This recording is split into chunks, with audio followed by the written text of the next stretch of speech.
Hello दोस्तों, आपका स्वागत है हमारे यूट्यूब चैनल पर। तो आज हम लोग हिस्ट्री के चैप्टर 3 बंधुत्व जाति तथा वर्ग से टॉप 25 एडजेक्टिव क्वेश्चन देखेंगे। अगर आप ये वीडियो देख लेते हैं तो आपके एग्जाम में इस चैप्टर से एक भी एडजेक्टिव क्वेश्चन नहीं छूटेगा। तो चलिए हम लोग इसका पहला नंबर क्वेश्चन को देखते हैं। तो देखिए, इसका जो पहला नंबर क्वेश्चन दिया हुआ है, महाभारत की रचना किस भाषा में हुई। बोल रहा है पहला नंबर क्वेश्चन, जो महाभारत था इसकी रचना किस भाषा में की गई है। तो पहला नंबर ऑप्शन है संस्कृत, दूसरा नंबर ऑप्शन है पाली, तीसरा नंबर ऑप्शन है प्राकृत और चौथा नंबर ऑप्शन है हिंदी में। तो जो महाभारत है इसकी रचना संस्कृत में की गई थी। किस में की गई थी? संस्कृत में। इसका रचना किसने किया था? तो वेद व्यास ने किया था। महाभारत की रचना किसने की थी? वेद व्यास। तो पहला का ऑप्शन होगा ए नंबर।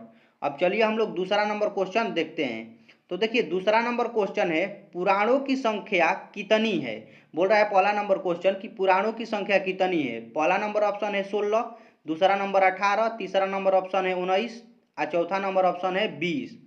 तो इसका आंसर हो जाएगा दूसरा का 18। पुराणों की संख्या कितनी है? 18। तो दूसरा का ऑप्शन होगा बी नंबर। तो दूसरा क्वेश्चन आपको समझ में आया होगा। चलिए तीसरा क्वेश्चन देखते हैं।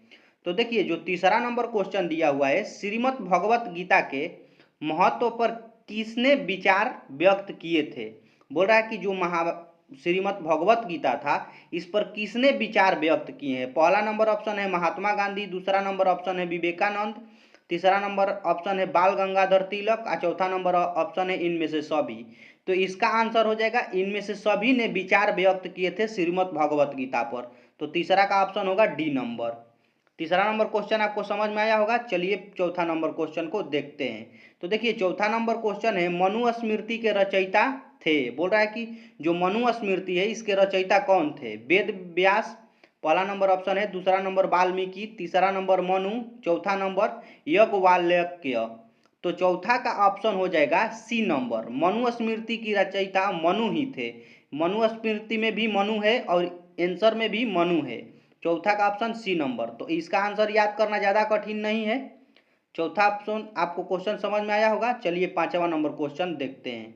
तो देखिए, पांचवा नंबर क्वेश्चन है मनुस्मृति में कितने प्रकार के विवाहों का उल्लेख किया गया है। जो मनुस्मृति है इसमें कितने प्रकार के विवाहों के बारे में उल्लेख किया गया है। तो देखिए, पहला नंबर ऑप्शन है 4, दूसरा नंबर ऑप्शन है 6, तीसरा नंबर ऑप्शन है 8 और चौथा नंबर ऑप्शन है 9। तो पांचवा का ऑप्शन हो जाएगा सी नंबर। 8 प्रकार के विवाहों के बारे में उल्लेख किए गए हैं मनुस्मृति में। आपको पांचवा नंबर क्वेश्चन समझ में आया होगा। चलिए छठवां नंबर क्वेश्चन को देखते हैं।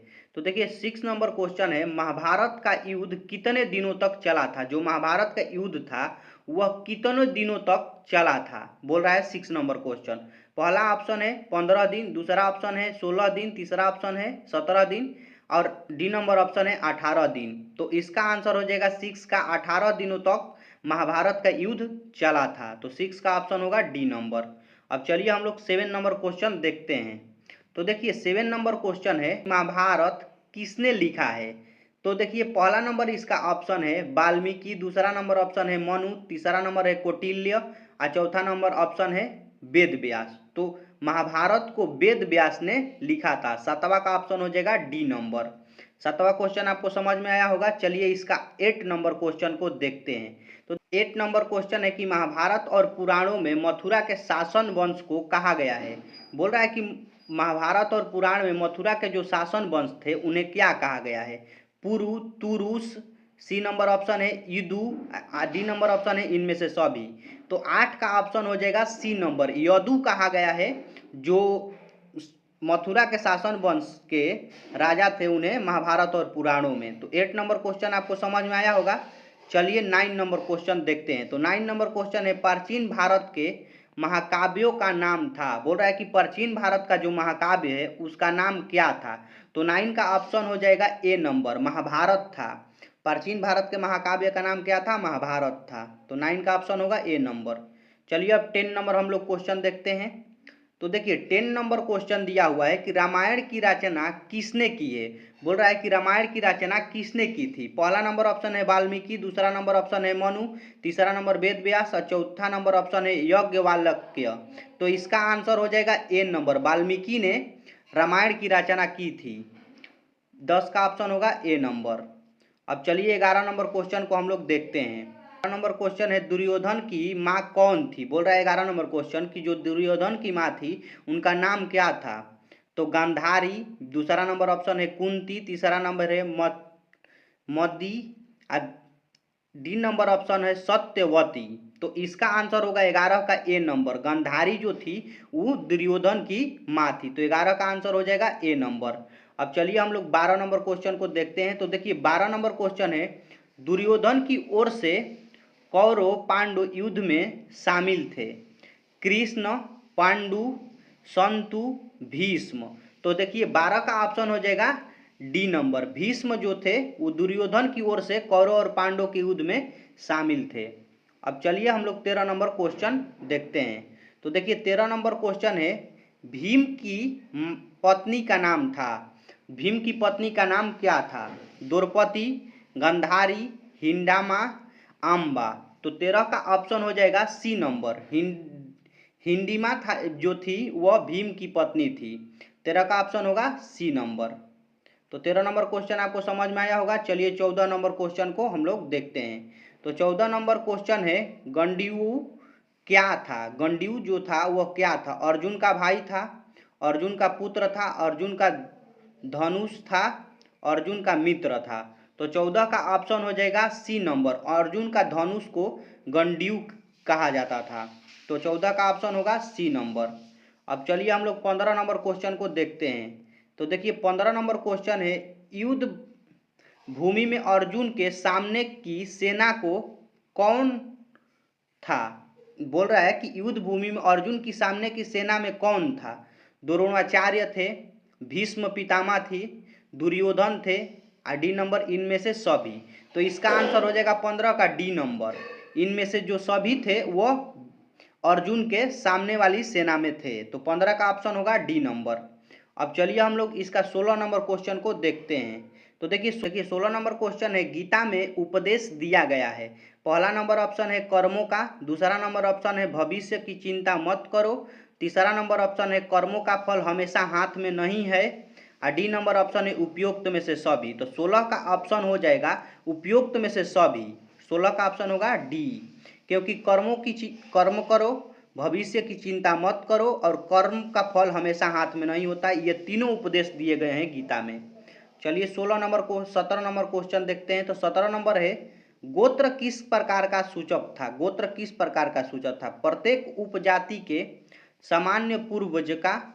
बी नंबर ऑप्शन है व्यावसायिक उपजाति, उपजातियों का समान निवास स्थान। डी नंबर ऑप्शन है एक जाति विशेष का निवास क्षेत्र। तो देखिए 17 का आंसर हो जाएगा ए नंबर। प्रत्येक उपजाति के सामान्य पूर्वज गोत्र का मतलब होता है ए नंबर। इसका ऑप्शन होगा ए नंबर। अब चलिए हम लोग 18 नंबर क्वेश्चन देखते हैं। तो देखिए 18 नंबर क्वेश्चन है अर्जुन किसके शिष्य थे। जो अर्जुन थे वो किसके शिष्य थे। भीष्म के, विदुर के, द्रोणाचार्य के, भीम के। तो जो अर्जुन थे वह द्रोणाचार्य के शिष्य थे। किसके शिष्य थे। द्रोणाचार्य के। तो 18 का ऑप्शन होगा सी नंबर। चलिए अब 19 नंबर क्वेश्चन को देखते हैं। तो देखिए 19 नंबर क्वेश्चन है निम्न में से किसे संत ने गीता पर टीका मराठी में लिखा है। बोल रहा है कि निम्न में से किस संत को गीता टीका मराठी में लिखा है। एकनाथ, नामदेव, तुकाराम, मानेश्वर। इनमें से बोल रहा है कि किसका नाम गीता में टीका मराठी के नाम से लिखा गया। तो इसका आंसर हो जाएगा मानेश्वर राम को लिखा गया है। 19 का ऑप्शन होगा डी नंबर। अब चलिए हम 20 नंबर क्वेश्चन देखते हैं। तो देखिए 20 नंबर क्वेश्चन है क्षेत्रीय शब्द का साहित्यिक अर्थ है। बोल रहा है कि क्षेत्रीय शब्द का साहित्यिक अर्थ होता है राजा, लड़ूकू, रक्षक, राजा या क्षेत्र पर अधिकार होना। तो देखिए क्षेत्रीय शब्द का अर्थ होता है रक्षक। 20 का ऑप्शन हो जाएगा सी नंबर। क्षेत्रीय शब्द का ऑप्शन होगा मतलब कि रक्षक माना जाता है क्षेत्रीय लोगों को। अब चलिए हम लोग 21 नंबर क्वेश्चन देखते हैं। तो देखिए 21 नंबर क्वेश्चन है अम्बा अम्बालिका किसकी पत्नियां थी। जो अम्बा और अम्बालिका थी वह किसकी पत्नियां थी। चित्रगुप्त गद, विचित्रवर, पांडु, दुर्योधन। तो देखिए इसका आंसर हो जाएगा 21 का बी नंबर। विचित्रवर का पत्नियां थी अंबा और अंबालिका। 21 का ऑप्शन होगा बी नंबर। चलिए हम लोग 22 नंबर क्वेश्चन देखते हैं। तो 22 नंबर क्वेश्चन है, घटोचक किसका पुत्र था? जो घटोचक था वह किसका पुत्र था? पहला नंबर ऑप्शन है युधिष्ठिर, अर्जुन, दुर्योधन, भीम। तो जो घटोचक था वह भीम का पुत्र था। जो घटोचक था वह किसका पुत्र था? भीम का। 22 का ऑप्शन हो जाएगा डी नंबर। 22 नंबर क्वेश्चन आपको समझ में आया होगा। चलिए 23 नंबर क्वेश्चन को देखते हैं। तो 23 नंबर क्वेश्चन है, गंगा पुत्र किसे कहा जाता है? गंगा पुत्र हम लोग किसे कहते हैं? अर्जुन को, विदुर को, भीम को, पांडु को। तो देखिए जो गंगा पुत्र है उसे हम लोग भीम को बोलते हैं। तो 23 का ऑप्शन हो जाएगा सी नंबर। भीम को हम लोग गंगा पुत्र बोलते हैं। तो 23 का ऑप्शन हो जाएगा सी नंबर। चलिए अब हम लोग 24 नंबर क्वेश्चन देखते हैं। 24 नंबर क्वेश्चन है, कर्ण की माँ कौन थी? जो कर्ण था उसकी माँ कौन थी? कुंती थी, गांधारी थी, मिदुर थी, सत्यवती थी। तो इसका आंसर हो जाएगा कुंती थी। कर्ण की माँ कौन थी? कुंती थी। तो 24 का ऑप्शन होगा ए नंबर। अब चलिए लास्ट नंबर क्वेश्चन देखते हैं। ये लास्ट नंबर क्वेश्चन का जवाब आप लोगों को कमेंट में देना है। अगर हमारा वीडियो थोड़ा भी अच्छा लगता है तो हमारे चैनल को लाइक कर ले, सब्सक्राइब कर ले और अपने दोस्तों के पास शेयर भी कर दे कि उनको भी कुछ ऑब्जेक्टिव का ज्ञान हो जाए, कि एग्जाम 2025 का एक भी क्वेश्चन ऑब्जेक्टिव का न छूटे। और हमारे चैनल को सब्सक्राइब कर ले। अगर पूरा वीडियो देख लेंगे अगर हिस्ट्री का, तो एक भी क्वेश्चन 100 में से 80 तो पक्का गारंटी मार कर आएंगे। 50 ही मारना होता है, 80 टच करेंगे, पक्का गारंटी के साथ बोल रहे हैं। तो हमारे चैनल को सब्सक्राइब जरूर कर लें। और दिल से आप लोगों को थैंक यू वीडियो अंत तक देखने के लिए। चलिए अब अगले वीडियो